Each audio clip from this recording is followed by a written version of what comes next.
Hi everyone, it's Alisa Tilsner here. I am the Blends and Beyond group, and I wanted to come in. I'm just going to make sure that I'm in the right spot. Yes, I am. I just wanted to come in quickly because I've noticed that in one of the posts I put up, a lot of you were saying that you have an issue with bleeding when you colour. So I'm going to try and give a few little tips about it. I actually have struggled to get any bleeding, so I'm thinking that I've got the right thing to show you. Anyway, so you'll understand when I get started. So I've just stamped a couple of small images because it's probably the smaller images that you actually have trouble with when it comes to bleeding. Sorry. So I've stamped a couple. All right.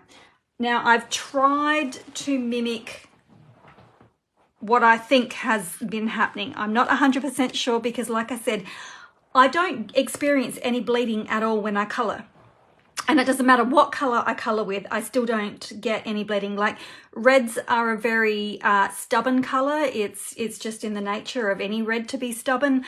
And I don't get bleeding when I use my reds. So it must be something, the way that I'm using my marker, that's giving me not bleeding. So anyway, so I'm just going to show you, I've got a red and I've got browns, and I'm just going to show you how I colour, and I do colour fast. So I first started off with my little play, and I'm just using pecan. It doesn't really matter what we're using. Now when I colour very quickly, and I colour with a bit of a flicking motion. Okay, so I'm not going anything fancy either. So when I'm doing small areas, I'm actually flicking. It might look like I'm colouring, but I'm actually flicking my wrist. Sorry, with my hand movement. I'm actually flicking my wrist with the nib. I also go around the border, and then I can flick. So going around the edge just gives me a bit of a like a line to follow, so that I don't go outside my lines. Okay, and because this has got a bit, it's got a bit of a larger area, so I'm trying to keep in the screen. But I work fairly fast. Okay, sorry, and I still struggle to talk and colour at the same time. And I also turn my cardstock. It's just, what's easiest for me. And then because I've got a large gap here, I'll just sort of, go backwards and forwards. And now I am colouring like I'm colouring with a texter because I'm using my bullet. Okay, so that's it. I've got no bleeding. So I was like, okay, well, maybe it's the speed at which I go, because I colour fairly fast. So then I went slower.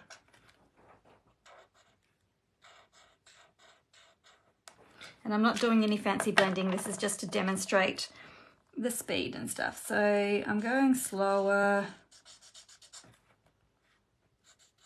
trying to slow down. So I'm going really slow, because when you go slower, your nib is on the paper more, which you would expect that, the ink might spread. But as you can see, I'm still not getting any bleeding. Wait a minute, I gotta try and go real slow, because it's just my instinct to go fast, and I can't help going slow. But you can see I'm still going, that's fairly slow. And of course you always go fast when you're in here once you've done your little gated area. All right, so still no bleeding. Then I put paper underneath so that my card dries a little bit quicker. And then I switched to red, because I thought, well, red's a stubborn colour, let's have a look. So then I slowed right down and I used my stubborn colour. So this is Cherry Cobbler. Okay.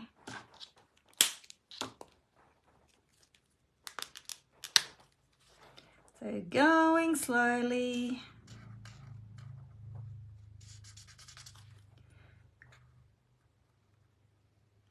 My stubborn colour, and I'm going really slowly around his face, and I'm still not getting any bleeding.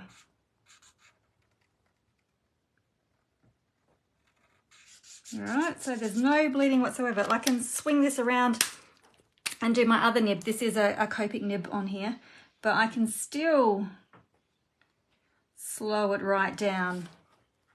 And because it's a Copic nib, it's very flexible. Okay.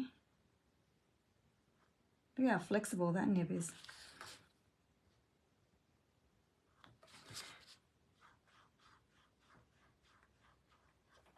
Okay, still no bleeding. So I'm like, I don't understand why some of you experience bleeding and I can't get any bleeding to happen, because I was going to give you some tips. And the only thing that I can think of is that when you are colouring, is that your nib is actually on the line and you are going slow.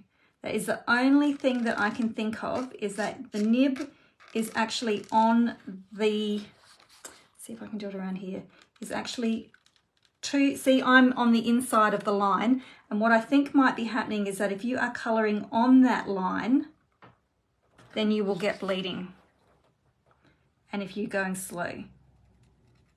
Right, so if I come on the inside of the line, there's no bleeding.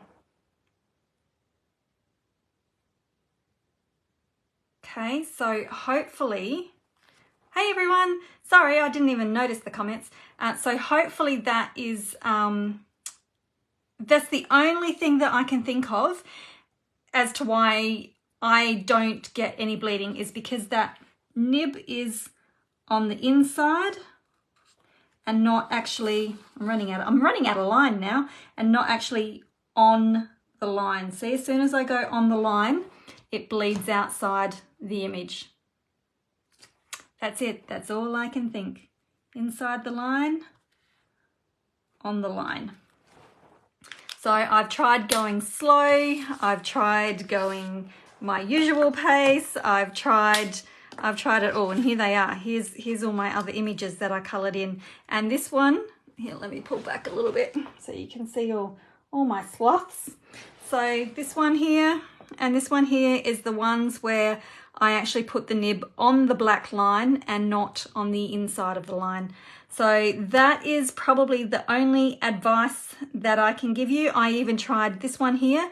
I tried laying down the light colour and then the dark colour and then going back over it with the light colour again. So I had really saturated colours. I had a tiny little bit of bleeding if I did that, but other than that, there wasn't a whole lot of bleeding either ways. So I'm thinking that it might be you need to pull back. You don't need to leave a huge amount of space between that and your line, but you just do need to pull back a little bit. So whether that's a tip for you to help, I do not know. I'll see if I can, oops, I need to stand up so I can do that. Come right in. So that's the only thing that I can think of is to come on the inside of your line a bit more. So even going around his head here, I didn't get any bleeding. So, yep, that's it. Just watch where your nib's going. Make sure you're on the inside of the line instead of on the line. Okay, so hopefully that's given you a little bit of a help. We'll see. Let me know if the comments. So take note the next time you're colouring and tell me, let me know whether you're on the line or whether you're just inside the line, because it might make a bit of difference. And I'm just using, I think I'm using a mixture of thick and that one's, I think that one's thin, that regular. Now I'm too close again. Sorry guys. This is what happens when you try and zoom in on Facebook's. So that one's thin, I think. That one's possibly thick, and I think that one's possibly thick. So it's not even the cardstock that matters. So anyway, let me know what you think. See if it improves. And oh, Becky says that she finds if she waits for a few seconds for the initial, I've lost it. The initial colour to saturate and then a bit further inside the line to add to the dark, it works better for her. Sandy says sometimes some of the blends have too much alcohol. Yeah, some of them can get really juicy, so they bleed. So, but that's the only thing, because I cannot figure out, even with new markers that have got a lot of ink in them, I cannot figure out. So that's the only thing that I can think of that could possibly be affecting some people. So anyway, okie dokie, we will see you later. Bye bye.